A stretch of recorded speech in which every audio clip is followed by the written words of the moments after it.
త్రేతాయుగం తర్వాత వచ్చేదే ఈ ద్వాపర యుగం. ఈ యుగంలోనే శ్రీ మహావిష్ణువు శ్రీకృష్ణుడిగా అవతరించాడు.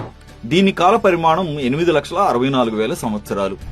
ఈ యుగంలో మానవుడు స్వార్థం, ఈర్ష్య, అసూయ వంటి అవలక్షణాలను పుణికిపుచ్చుకుని ఎన్నో అధర్మాలకు పాల్పడ్డాడు. రాజ్యం కోసం సోదరులతోనే కురుక్షేత్ర యుద్ధం చేసిన దుర్యోధనుడే ప్రత్యక్ష ఉదాహరణ. వర్ణ వ్యవస్థ ఆధారంగా వృత్తులు నిర్ణయించబడ్డాయి.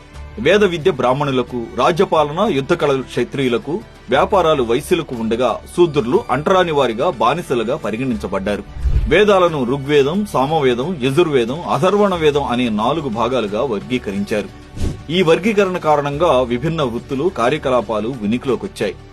ఈ యుగంలో మానవుడి ఎత్తు 10 అడుగులు, ఆయుర్దాయం 1000 సంవత్సరాలుగా ఉండేది.